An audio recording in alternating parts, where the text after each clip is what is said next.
Gracias, buenas tardes para todos ustedes. Como siempre, un placer poder entrar a los hogares de la República Dominicana. Soy Magua Moquete Paredes.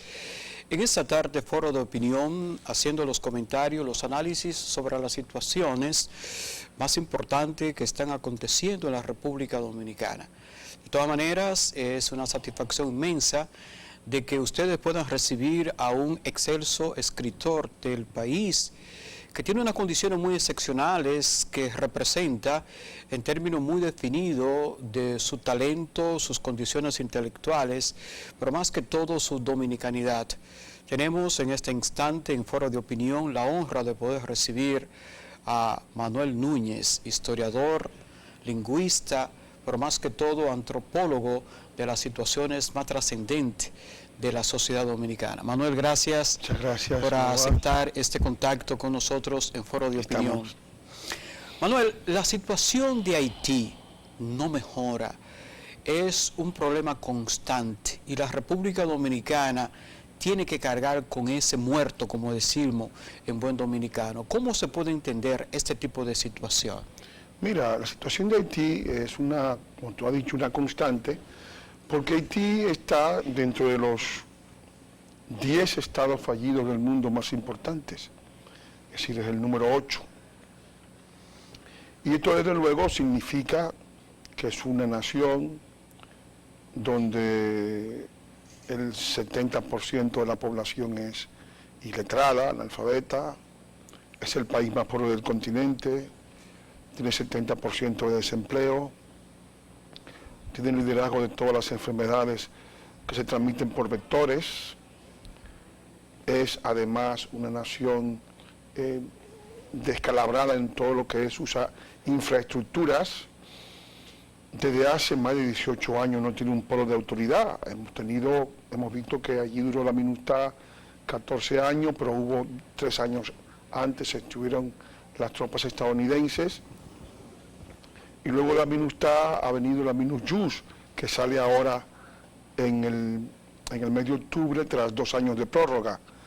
Es decir, que la situación de ese país, que no tiene ningún tipo de rumbo, al desaparecer la MINUSTAH, que era un ejército internacional, una misión de pacificación, porque no era un país que estaba en guerra, pero al mismo tiempo era para evitar que las bandas hicieran al país naufragar en una guerra civil y dejar una policía que se encargara del orden público. Pues eso no ha variado en absoluto, porque la MINUSTAH significaba un gasto de unos 800 millones de dólares en Haití, y eso pues de algún modo movía la economía. Pero al mismo tiempo los haitianos, al ver las tropas extranjeras, tenían siempre la esperanza de que estas tropas, de que el poder extranjero resolviera los problemas que el país tenía. Una gran inseguridad, una situación de catástrofe humanitaria. Haití es un país que vive de las catástrofes, es decir, son sus commodities. Cuando tienen 200.000 muertos, lo pueden presentar al mundo y ordeñar todas las conciencias cristianas, ¿no? Y eso, pues, de ahí obtener dinero, hacerse las víctimas. Y todo eso, pues, al sacar del escenario ese ejército, al no dejar ninguna posibilidad, los haitianos, la comunidad internacional espera que Haití, con el simple acto de elección de autoridades, resuelva sus problemas. Pero el problema de Haití no es un problema de déficit democrático, es un problema de inviabilidad económica. Y desde luego eso no se resuelve con paliativos, con placebos, con situaciones que no son, porque no es que haya allí un régimen de dictadura. Ellos nunca van a estar satisfechos con el régimen que hay. El régimen actual fue un régimen electo democráticamente, pero al no tener de qué agarrarse, o sea, si no tener ningún tipo de... Haití vive de ayuda internacional, pero una gran parte de esa ayuda se traspasa a través de las ONGs que han hecho desaparecer al Estado Nacional en muchas áreas. Sí, Manuel, República Dominicana se ha abierto un espacio de ayuda fundamental hacia Haití. Los haitianos tienen una capacidad increíble de poder desarrollar sus actividades diplomáticas a nivel internacional, fortaleciendo una serie de situaciones negativas hacia la República Dominicana. A nosotros nos hace falta un instrumento importante en términos diplomáticos para poder enfrentar esa espada de Damocles que pende en la República Dominicana en este momento. Yo creo que sí, yo creo que la República Dominicana debe tener una doctrina diplomática. Se lo he dicho muchas veces a mis estudiantes de la Escuela Diplomática y de las Fuerzas Armadas, que consiste sencillamente en plantearle al mundo, a los amigos de Haití y a nuestros amigos hispanoamericanos, de que Haití no es un problema interno de la República Dominicana. Haití es otro país y que los dominicanos no podemos cargar sin al mismo tiempo destruirnos con todo el fardo de problemas que significa esa nación colapsada, sin capacidad para afrontar todo lo que es los desafíos sanitarios, sin capacidad para proporcionarle empleos a su población, sin capacidad para darle seguridad a la gente que vive allí y al mismo tiempo sin capacidad productiva, es decir, no produce nada. Entonces todo esto plantea que la vecindad, además de ser una vecindad con un país ruinoso, es una amenaza. ¿Por qué es una amenaza? Porque la propia dinámica de Haití consume 7 millones de metros cúbicos de madera por año. Ya no tiene bosque para satisfacer esa demanda. Los grupos que están allí no han podido cambiar todo lo que ha sido el hábito haitiano de depredar el bosque para cocinar, o sea, de carbonizar los bosques. Y ese hábito se ha trasladado hacia la República Dominicana, donde ellos van buscando madera. Es decir, que para continuar malamente como están ahora, es decir, para continuar viviendo como viven y como al parecer no desean cambiar de forma de vivir, tienen que destruir a la República Dominicana, tienen que destruir los bosques dominicanos. Y los dominicanos, desde luego, no podemos permitírselo. ¿Por qué? Porque el bienestar de Haití no puede consistir en la destrucción de la República Dominicana. A los dominicanos, quizás no todos, pero a los dominicanos les duele la República Dominicana y entiendo que su deber y su misión es evitar que una nación que tiene 32 presas, el sistema más complejo de todo el Caribe de aguas, que tiene 4 grandes polos turísticos, el 8º país del continente y el liderazgo turístico del Caribe, que tiene unas infraestructuras 13 veces mayores que las de Haití en términos proporcionales, según el Banco Mundial. Esa nación no puede destruir el suelo en que se asienta por la necesidad de otro país. Al mismo tiempo destruiría su bienestar, destruiría el turismo, destruiría la industria, destruiría todo lo que es lo que nos es hermoso en la República Dominicana, Manuel, si lo permitiera. Sí, Manuel, la situación de Haití es extremadamente difícil. Tiene un presidente, Jovenel Moïse. Ahora el pueblo haitiano está solicitando la renuncia total. El primer ministro, que es la fuerza política más determinante de esa nación, también fue sacado, si se quiere, del poder. Esto determina en la dimensión más estricta de que Haití no tiene un sistema de gobernabilidad efectivo. Esto nos lleva a entender de que Dominicana tiene que fortalecer, si se quiere, un aspecto fundamental de sus fronteras, porque en cualquier momento, en cualquier circunstancia, puede haber una poblada. ¿Qué desierto puede existir en este momento? Eso es así, tal como lo cuenta, es decir, es un país que está expuesto porque la desesperanza que se ha producido y la efectividad que tienen las embarcaciones estadounidenses en evitar que los haitianos vayan a la Florida, porque hay unas bases instaladas en la isla de Navase, que es una isla haitiana, que está a 54 kilómetros del territorio de Haití. Todo eso, y al mismo tiempo el hecho de que todo el Caribe ha cerrado sus fronteras hacia Haití. Hay un programa permanente que tiene Jamaica de repatriación de haitianos, un programa que tiene las Bahamas, que los encarcelan. Cuba los fumiga y los devuelve. Incluyendo Chile también. Francia, Chile desde luego, ya paró la espita de la inmigración haitiana. Francia cerró todo lo que es la inmigración haitiana en la Guayana, en Martinique y en Guadalupe. Y Marigalante, donde había una gran cantidad de haitianos que iban allí. Entonces, la República Dominicana, en ese contexto, es el país más vulnerable y, desde luego, nosotros que queremos que este país no padezca por esas situaciones que le son externas, entendemos que debemos estar preparados a una situación difícil. Ya ha habido en el pasado, porque yo recuerdo en el momento en que el padre Reguino se presentó a la frontera con 5.000 haitianos dispuestos a dejarse matar o a cruzar.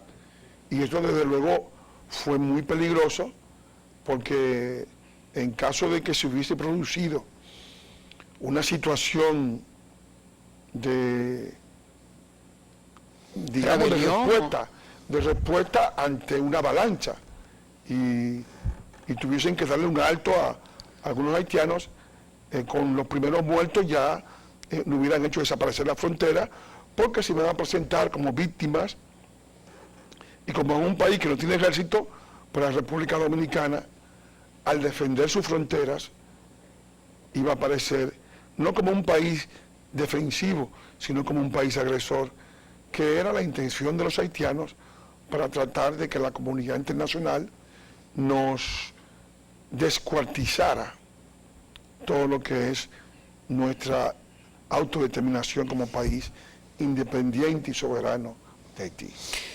La situación de Haití no ha mejorado en estos momentos, sigue constante la problemática. En estos días, una declaración del ministro de Educación establece de que la Biblia debe leerse en las aulas, pero limitando en su justa dimensión, como él ha establecido, de que hay muchos estudiantes haitianos y por consiguiente esto puede limitarse. ¿Cuál es el planteamiento de Manuel ante esta situación del ministro de Educación de República Dominicana, el señor Mirabal? Yo entiendo que la opinión del licenciado Peña Mirabal es desafortunada por dos razones. La primera razón es que la República Dominicana no puede condicionar la educación a la presencia de extranjeros en el país. Es decir, que nosotros no podemos decir que no vamos a enseñar tal cosa, porque eso va a ofender a los extranjeros que están en República Dominicana. Se aplicaría ese mismo razonamiento a la enseñanza de la historia. No enseñaremos historia dominicana, que es mucho más grave en este caso, que la propia Biblia en su razonamiento, porque eso ofende a los haitianos, porque la historia es nacional. Es decir, los héroes de Haití son nuestros verdugos. Dessalines es su padre de la patria, es el autor de la matanza de Moca y Santiago. O sea, los héroes son nacionales. Un héroe es un héroe en un país y luego es un verdugo en otro. Napoleón es el héroe de Francia, pero fue el verdugo de Inglaterra y el verdugo de España. Las batallas de Napoleón son las que ilustran el camino del metro hacia el Arco del Triunfo, o sea, todos los nombres de la batalla, Alma-Marceau, Campo Formio, Wagram, Jena, Austerlitz. Y sin embargo, esas batallas fueron derrotas de otros países. Y asimismo, la derrota de Francia, por ejemplo, Waterloo es una estación de metro de Londres. Es decir, que cada país celebra a sus propios héroes, sus propias batallas, y nosotros no podemos condicionar la enseñanza de la historia a la presencia de que hay haitianos en las aulas dominicanas. Es lo mismo que decir, por ejemplo, aplicando ese mismo razonamiento, que habría que quitarle a la bandera la Biblia y la cruz, porque los niños tienen que hacerle el saludo a esa bandera. Y si va a ofender la Biblia, que es un libro positivo, porque la Biblia, más que un libro confesional, más que un libro de religión, es la historia del pueblo de Israel, es la historia de lo que es la religión más importante de Occidente, que es la religión cristiana, en sus diferentes versiones, ¿no? Y al mismo tiempo, lo que la Biblia enseña, o sea, las cosas que allí aparecen, pongamos por caso, las tablas de los 10 mandamientos. Si los dominicanos cumplieran con eso, no matarás, no robarás, no codiciarás a la mujer de tu prójimo. Y yo no creo que sean cosas negativas. Eso contribuye incluso a los haitianos que viven en una situación de tal descomposición. Si se les enseñara eso, tuvieran algo de acercamiento a la civilización occidental, muy importante. Exacto, es una priorización que la República Dominicana debe ajustarse a lo que son sus preceptos históricos y formativos. De todas maneras, yo pienso que ha sido muy desafortunada, coincido contigo, maestro Manuel Núñez, por este planteamiento. El ministro de Educación ha establecido que si él entiende que no está actuando correctamente, que sencillamente les revoquen su decreto. De todas maneras, el presidente de la República tiene la decisión final ante este tipo de situación. Manuel, yo no quiero sustraerme a este concepto y a estas afirmaciones. El Ministerio de Defensa de República Dominicana constantemente, yo que he participado en maestría en Defensa y Seguridad Nacional ahora mismo, estuve participando en un curso de estrategia de comunicación de defensa de las Fuerzas Armadas. Están haciendo un esfuerzo muy importante en términos de limitar la frontera nuestra con ese nivel de porosidad que tiene. ¿Piensa que está funcionando en este instante todo lo que está haciendo el Ministerio de Defensa con el cerco fronterizo? Yo creo que no, y la muestra es que el país está lleno de haitianos ilegales. O sea, yo no tengo que demostrar eso porque es una verdad que está a ojos vistas, ¿no? Como dirían, las pruebas están ahí. Cuando digo que la yegua es vaya es porque tengo los pelos en la mano, ¿no? En fin, yo creo que la frontera que tenemos con Haití es una frontera muy vulnerable, es una frontera de 392 kilómetros de longitud, 4 puntos de control: Dajabón, Juana Méndez, Elías Piña, Belader, Jimaní, Malpase y Pedernales, Anzapitre. Pero no son solamente esos 4 puntos de control los puntos de paso, esos serían los puntos legales. Hay una cantidad de trochas y de caminos en la frontera sur, después de Jimaní, antes de Jimaní, por la montaña, por el Puerto Escondido, que sirven también de colador. Y todo eso supone un riesgo para la República Dominicana porque no tenemos, o sea, nuestra mayor amenaza, la amenaza a nuestra existencia como país, es esa. Entonces las Fuerzas Armadas están para salvaguardar al país de las amenazas. Y Haití significa una amenaza a la seguridad, porque por ahí entran armas ilegales, por ahí entra el narcotráfico, por ahí entra el contrabando de muchísimos productos prohibidos y que pueden arruinar el comercio, y lo arruinan muchas veces. Por ahí entran personas indocumentadas ilegales, por ahí entran enfermos y además animales enfermos que pueden contagiar la fauna dominicana. Por ahí entran delincuentes internacionales. Entonces, esa vulnerabilidad merece que todo el esfuerzo de defensa se vuelque a la frontera, que no sean nada más 500 personas del CEFRON los que lleven el control, sino que tenemos en San Juan la 4ª Brigada, la 5ª Brigada en Barahona, en Bao, y eso evidentemente plantea que esas brigadas proyecten más hacia la frontera, porque nosotros, ¿qué hacemos nosotros con la 2ª Brigada en Santiago? O sea, esto no es un país que está en una guerra civil interna. Lo que debe el país es proyectar su defensa a la defensa de todo lo que es el mar, ¿verdad? Y para eso está la Armada Dominicana, la antigua Marina de Guerra, a la defensa del espacio aéreo de incursiones de narcotraficantes o de naves indeseadas, y a la defensa de todo lo que es el territorio y al mismo tiempo al mantenimiento. Por eso yo siempre he elogiado lo que han sido los programas de siembra de árboles, de millones de árboles que han hecho las Fuerzas Armadas, porque es parte de la defensa territorial, el hacer que el país que está sometido continuamente a una depredación brutal, sobreviva esa depredación y que sigamos siendo un país que puede alimentar con el caudal de agua suficiente sus 32 presas. El hecho fundamental de que la República Dominicana se sienta acogotada ya con la presencia haitiana, que hay más de 2 millones de haitianos, en su gran mayoría están indocumentados.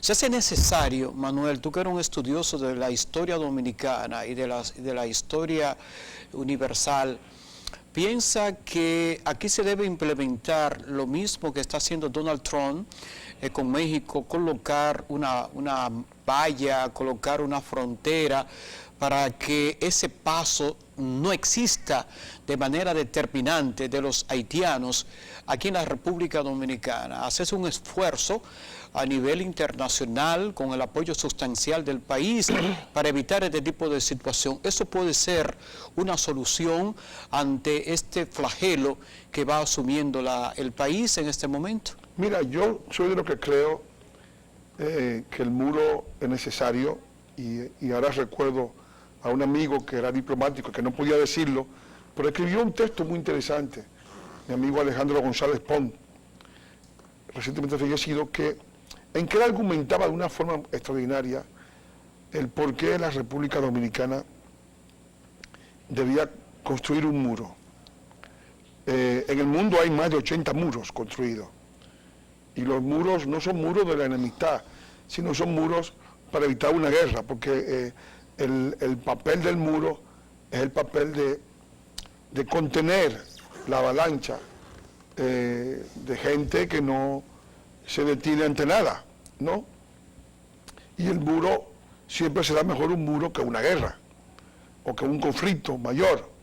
O sea, el muro es el comienzo de una solución, porque con la construcción de un muro le enviaríamos un mensaje a la comunidad internacional, a los haitianos y a los grupos que quieren resolver el problema haitiano en el territorio dominicano, de que la República Dominicana no es la solución, que no hay que destruir a la República Dominicana para salvar a Haití, sino que Haití tiene que buscar una solución internacional en la cual la República Dominicana, dentro de sus pobreza, ¿verdad?, sus necesidades, pueda contribuir, pero no debe ser la República Dominicana la que cargue con el abencerraje de enfermos, de desarrapados, de gente buscando empleo, de delincuentes de todo tipo llegados de Haití, porque eso sería una forma de destruir el bienestar que hemos logrado en los últimos 50 años de democracia. ¿Qué puede hacer la República Dominicana en términos políticos, en términos concretos? Hemos analizado en la dimensión que el tiempo nos ha brindado de foro de opinión y conociendo tu capacidad didáctica, ¿qué puede hacer la República Dominicana ante este tipo de situación? Porque estamos viviendo ya apenas, falta un año para el proceso eleccionario dominicano. El presidente de la República, Danilo Medina Sánchez, tiene aspiraciones a hurtadillas de la repostulación, no necesita mucho ruido a nivel internacional, pero en todo este proceso, Manuel, ¿cuál sería el análisis más concienzudo que se puede tener ante esta situación política hegemónica que va teniendo la República Dominicana en este proceso político? Y más que todo, Danilo Medina, ¿qué puede hacer? ¿Qué nos puede permitir? El presidente puede hacer mucho, y de hecho yo soy de lo que creo que más que quien sea presidente, lo que importa es quien defienda el país. Yo no creo que en estos momentos de gran crisis de nuestra nacionalidad, el problema sea elegir a un presidente o no elegirlo. Yo pienso que cualquier presidente que encarne la idea de que debe comenzarse un programa de control fronterizo, de repatriación de haitianos, de recuperación de los yacimientos de empleo en la agricultura, en la construcción, en los servicios, para los dominicanos, porque la República Dominicana no puede vivir permanentemente privada de esos empleos, porque eso va a relanzar cada vez más a más dominicanos a la delincuencia, al narcotráfico, a la descomposición social, a la desesperanza y a la falta de oportunidades en su país, creada por un factor externo. Y al mismo tiempo el país no puede vivir importando enfermedades de Haití, porque dañaría a la República Dominicana como nación y también dañaría la fuente de recursos de la República Dominicana, que son el turismo, es decir, los servicios. Imagínate tú que Haití, que es un semillero de enfermedades, importando población enferma a un pueblo turístico, que estalle una pandemia en Punta Cana o en Puerto Plata, que ya ha ocurrió en el 99, en aquella campaña que el doctor Guillermo González llevó tan heroicamente en la época del presidente Fernández. O sea, el riesgo siempre existe de que esta importación de poblaciones del país más insalubre del continente puede impactar negativamente a un pueblo turístico y arruinar para siempre la fuente de recursos de la República Dominicana, y eso hay que evitarlo. Estamos conversando esta tarde con un distinguido intelectual nuestro, académico, historiador, lingüista, el doctor Manuel Núñez. Vamos a hacer una pequeña intervención, regresamos un instante en este diálogo que tenemos en Foro de Opinión.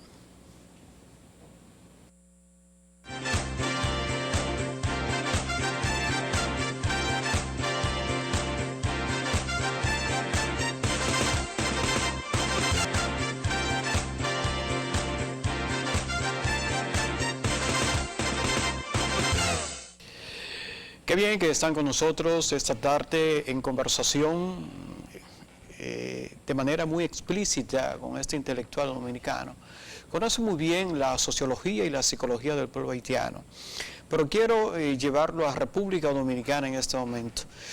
Manuel, existe un caso que desde esta mañana hasta hace unas cuantas horas se ha tocado muy ampliamente, el caso de Odebrecht. Hay unos que ya tienen juicio de fondo. Chu Vázquez fue sacado de todo este proceso. ¿Cuál es tu diagnóstico, tú como político, sociólogo, ante la situación del país en este momento? Es un caso que ha impactado a todo el continente, porque la compañía Odebrecht utilizó a todos los gobiernos del continente, financió muchísimas campañas electorales, con el objetivo de obtener contratos posteriormente contratos llave en mano, y desde luego pues todo esto, el destaparse va a durar años, porque son varias administraciones las que han pasado por el arco de corrupción que tenía esa compañía en todo el continente. Y yo entiendo que bueno que se empiece, ¿no? Porque de hecho yo pienso que es un caso que puede durar bastante tiempo, porque entienden los propios jueces que la cantidad de casos, la cantidad de los montos de ejecución de la compañía todavía no han sido totalmente abordados, y que en otro momento más propicio vendrá a otra parte, entiendo yo. Y eso es la idea que tiene todo el mundo, ¿no? Es decir, que es una apertura. Hay una película en Netflix, se llama El Mecanismo, que muestra con una visión didáctica cómo Marcelo Odebrecht y este grupo de personajes corrompían a los gobiernos a través de su enviado, su ángel tutelar, que era Lula da Silva, presidente de izquierda. La gente, cuando habla de un presidente de izquierda, algunos todavía creen que tiene una superioridad moral a todo el mundo, porque Lula da Silva se ha demostrado que era un gobernante, que era una especie de comisario de esos contratos de corrupción que Odebrecht obtenía. Pero la imagen que él tiene a nivel internacional, inclusive aquí en República Dominicana, no es así, Manuel. Apenas se le imputó un apartamento. Sí. Bueno, yo creo que no. Él está varias casas, pero él tiene 12 casos más. Él está preso por los casos menores, pero todavía le quedan otras causas de las cuales no creo que salga indemne. O sea, sobre todo porque la persona que llevaba la causa, ahora el ministro de Justicia, que es el juez Sergio Moro, o sea, ahora el ministro actual Sergio Moro. O sea que evidentemente, pese a lo que la gente cree, porque aquí hay la creencia de que si son de izquierdas son buenos y no roban. Pero no se dan, si son de izquierdas son hombres como todos los hombres, son corruptos como todos los hombres, y naturalmente son pecadores como todos los hombres. O sea que al final lo que se demuestra es que la ideología no te libera de la capacidad de hacer daño. De hecho, esa ideología particularmente ha hecho mucho daño a la humanidad. Está manchada de sangre, tiene más de 100 millones de muertos. Lo que pasa es que nosotros hemos estado cerrando los ojos ante lo que fue la evaluación del comunismo. Nosotros, fíjate tú, el nazismo, nadie hoy en día defiende a Hitler, ¿no? Porque ya se sabe que eso fue malo, fue un crimen contra la humanidad. Sin embargo, tú encuentras personas que defienden los crímenes de Stalin, los de Mao y de otra gente más. O sea, como si en un caso los muertos no estuviesen muertos y en otros sí. O sea, sí. Es una situación muy difícil. Vamos, como todos los viernes, nosotros abrimos nuestra vía telefónica. Vamos a permitirle a nuestros directos amigos a que nos opinen un tanto de la situación del magistrado Ortega, que llevó a juicio de fondo en esta tarde a Ángel Rondón, a Víctor Díaz Rúa, a Conrad Pitaluga, a Andrés Bautista, a Tommy Galán y a Roberto Rodríguez, mientras Jesús Vázquez prácticamente lo ha exculpado en todo este proceso. Yo quiero que nuestros directos amigos nos puedan ayudar en este proceso, a ver cuál es su opinión, si se ha hecho un poco de justicia en la República Dominicana, y estamos conversando en esta tarde con Manuel Núñez, que nos está ayudando a entender un poco sobre la situación de República Dominicana, pero más que todo el planteamiento de Haití en cuanto a aspecto histórico y sus aspectos fundamentales que están acogotando ese conglomerado humano, como lo establece Euclides Gutiérrez Félix. Así es que denos su opinión del magistrado Ortega, que dictó sentencia sobre la fase de determinación y preliminar de quienes deberán ir a juicio de fondo. Ya fueron establecidos, y quién serán o estarán parte de ese concierto de Odebrecht.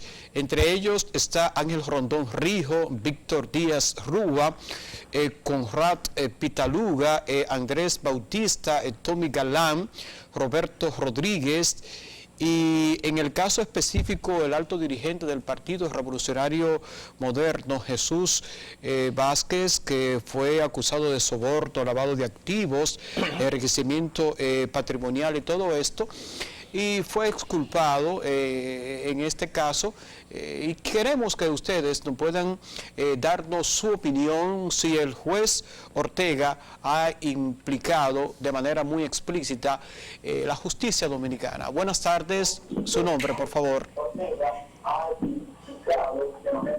Adelante, por favor. Bueno, que baje un poco el audio de su televisor para poder estar en contacto con nosotros. Denos su opinión de lo que ha dado a conocer en este momento a la justicia dominicana en el caso de Odebrecht, de los encartados. Una parte está en juicio de fondo. En el caso específico de Jesús Vázquez, el denominado Chu del Partido Revolucionario Moderno, si se quiere, fue exculpado de todo este proceso. Así que queremos su opinión en este momento. Así que los teléfonos están establecidos en pantalla, y mientras tanto vamos a seguir conversando con Manuel. Manuel, la posición política del Partido de la Liberación Dominicana, ¿cómo la planteas en este momento? Mira, el PLD está en una situación de crisis, ¿no? Porque tiene 6 candidatos menores, un candidato principal. Manuel, tenemos una llamada, vamos a ver. Buenas tardes, su nombre, por favor. Buenas tardes. Sí, adelante, por favor. Si ese juicio está medio chueco, porque no están todos lo que son. Entonces, con ese juicio se van a quedar afuera todo lo que son, es decir, que no están todos lo que son. Bueno, ok, gracias por su opinión. No son todos los que están, ni están todos los que son. Ni todos los que son, sí, porque sí. Ahí está. No, por eso yo decía que... Temito Clemontaz debió estar ahí, no está, claro, ¿tú me entiendes? Debió estar ahí porque admitió en una carta pública, o sea, lo que hagan historia en el futuro, van a decir, pero bueno, este hombre admitió en una carta pública que tomó dinero. Digo que fue para gastarlo en una campaña política, pero el tomar dinero de una compañía como esta, para influir en una campaña política, también es delito. Exacto. Tenemos una llamada telefónica. Buenas tardes, su nombre, por favor. ¿De qué parte de usted? Pantaleón de nuevo. Adelante, Pantaleón, sí, brevemente, para darle la oportunidad a otra persona. Mi opinión es, como dijo el anterior televidente, es que no están todos los que son. Fue una selección con muchas... Bueno, parece que... Adelante, señor Pantaleón. Parece que tenemos... sí, exactamente. Un delay, como dicen. Sí, un delay, exacto. Pero hay esa sensación. La población cree que eso es insuficiente. Yo he dicho que efectivamente esto no es más que el comienzo. Este juicio puede durar 10 años o más. Es así. Porque ahora viene un cambio de gobierno, en un sentido u otro. Pero luego vendrá un cambio de gobierno y de presidente, es decir... Y se va convirtiendo en una noria. Y luego pueden aparecer más casos, porque ya los que ya dejen de estar al mando de la cosa pública, pues pueden ser, pasar por el escrutinio, ¿verdad?, de la justicia. Si tienen alguna culpabilidad, pues van a ser... Sí, procesado en todo caso. Encartados. Encartados. ¿No? Buenas tardes, tenemos una llamada telefónica. Su nombre, por favor. Adelante. Parece que hemos tenido algún pequeño problema. Señor. Sí, adelante. Señor Magua. Sí, adelante, por favor. Sí. Señor Magua, yo tengo una creencia de que yo soy amigo del señor Holguín, que tenía el programa en ese mismo canal, a esa misma hora. Sí. Y no he podido saber qué ha sido de él jamás en la vida. Bueno, el señor Holguín tiene su propia empresa, está trabajando. ¿Canal de televisión? Sí, tiene su canal de televisión y Salvador Holguín. se lo está haciendo, así que enhorabuena. Lo busque en internet, yo lo En internet, exacto. Estamos fortaleciendo este contacto. Yo quiero que todos ustedes, las personas que están vinculadas a este programa Foro de Opinión, nos den sus comentarios de la posición que ha tomado el magistrado Ortega, que ha llevado a 6 personas de los encartados a juicio de fondo. Entre ellos está Ángel Rondón, Víctor Díaz Rúa, Conrad Pitaluga y Andrés Bautista. Una llamada telefónica. Buenas tardes. Buenas tardes. Adelante, por favor. Sí, fíjate, lo que pasa es que el Estado Dominicano ha sido y es como la religión, que arreglan todo entre ellos mismos. Y el caso de Oberto es el caso patético de que lo arreglen entre ellos mismos. Por eso no están todos lo que son, ni son todos los que están. Bueno, gracias a usted por su comentario. Yo pienso de que es interesante que ustedes nos den su opinión, porque Foro de Opinión como tal trata de fortalecer este sistema de comunicación, y ustedes deben mantener la constancia ante lo que está sucediendo en el país, porque así ponemos de manifiesto nuestras opiniones. Tenemos una llamada telefónica. Buenas tardes. Bueno, vamos Hay una parte que te decía. Sí, dime. Yo creo que en todo esto hay una de nuestras grandes fallas, es que la elección de los jueces la hacen los políticos, la hace el Consejo Nacional de la Magistratura. Eso es un error.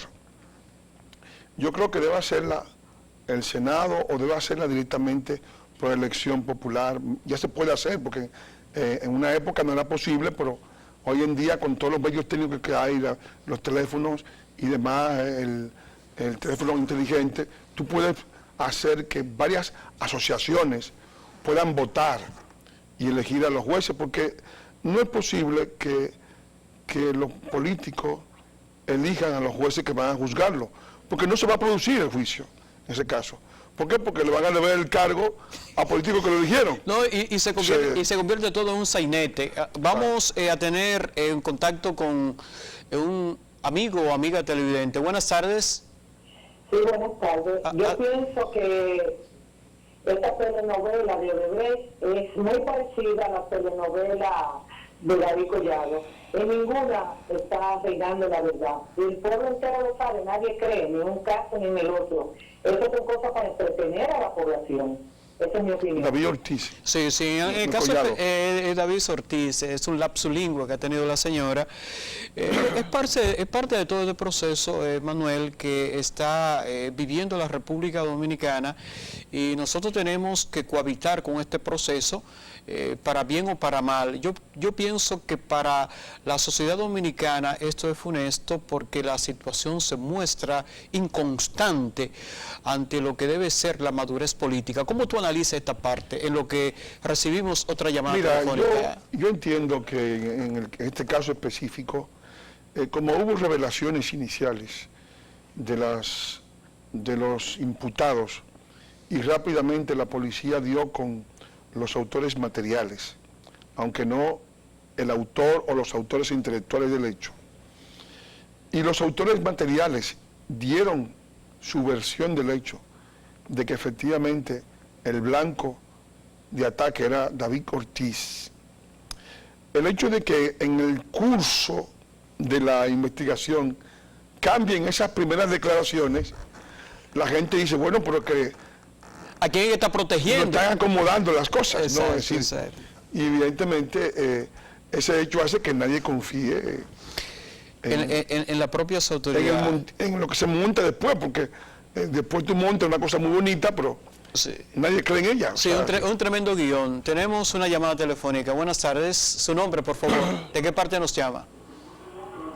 Hello. Adelante, adelante. Estamos al aire en este Sí, momento. buenas tardes. Sí. Le llama Ricardo Santana Rodríguez, subcomandante de la guerra de abril. Adelante, don Ricardo. El problema de aquí no se va a resolver con el loquito que tienen ahí, que le va a pasar juicio a eso. El problema es Danilo y ese grupo de altos funcionarios, multimillonarios, con 78 mil millones solamente en Suiza, escondidos, guardados, de todo lo que se han llevado aquí en los últimos 3 gobiernos, 3 o 4 gobiernos. Así es que yo creo que esa es la única solución, es una acción radical. Bueno, de todas formas es parte de todo el proceso. Sí, Manuel. esto es el comienzo. Esto es el comienzo, esto es la punta del iceberg. Y sobre todo, si se juzgan a esos que tienen bastante poder y al parecer, sospecho, bastante dinero, van a hacer que caigan también otros. Porque luego no hay nada más que molesta al ser humano que la justicia selectiva. Cuando tú dices, bueno, yo estoy aquí preso y fulano está suelto. Tiene que ser, cuando ya cambian las tornas, ¿no? Y se vuelca la tortilla, pues La situación... entran otros. Sí, entran otros. Y, Sí, o sea, y la historia del país... Eso siempre ha sido así. Sí, la historia del país es muy constante.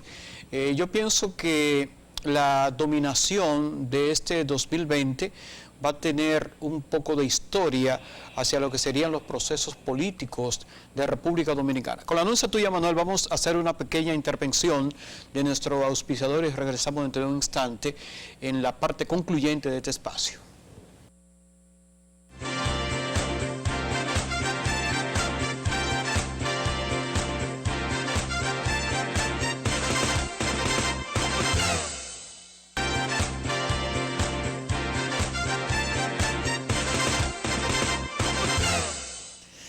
Qué bien que está en contacto con nosotros, su anfitrión esta tarde, Magua Moquete Paredes, la honra de poder entrar a los hogares de la República Dominicana y gran parte del mundo. Manuel, en esta cuota final, ¿cuál es tu reflexión ante la motivación que tiene el presidente de la República, Danilo Medina Sánchez, de que va o no va? Mira, el que está en los zapatos del presidente Medina tiene que contar con lo que él enfrenta, ¿no? Es decir, él tiene que ver si el marco actual legal supone su jubilación, porque nosotros tenemos un sistema de 2 periodos y nunca jamás, ni siquiera vicepresidente. Entonces, evidentemente, si él acoge ese marco, implica que se convierte rápidamente en una persona que no tendría el seguimiento ni la fortaleza política para enfrentar los retos. Y en caso de que el presidente se decida por el camino de ir como se ha rumorado y como han dicho algunos legisladores, pues también es un riesgo, porque todo tiene su riesgo, porque ya el expresidente Fernández tiene una gran cantidad de simpatías acumuladas y está en la capacidad de anular esa posibilidad. Y el presidente, si se decide a ir, o sea, si da el paso por ahí, porque es un paso que tiene un riesgo internacional, un riesgo nacional, tiene que hacerlo con la seguridad de que va a ganar, porque si pierde, perdería eventualmente el poder, y si lleva el partido a la derrota, perdería el partido, y probablemente los resentimientos, los resabios, lo llevarían también a que pierda la libertad. O sea que no puede arriesgar tantas cosas. Es una situación muy difícil. Es difícil, si es una elección que debe ser meditada. El que está en la circunstancia es el que debe meditarla, ¿no? Meditar. Nosotros estamos aquí como viendo los toros desde la barrera. Exacto. No estamos viéndola en la situación, pero yo supongo que no es una situación fácil y cualquiera no desearía estar en esos zapatos. Bueno, gracias, Manuel, te agradezco de que haya dado estas estas opiniones muy concisas y didácticas hacia la República Dominicana. Soy Maguamo Quete Paredes, les deseo a todos ustedes una feliz tarde y que tengan un excelente fin de semana. El lunes estamos en contacto con ustedes en Foro de Opinión.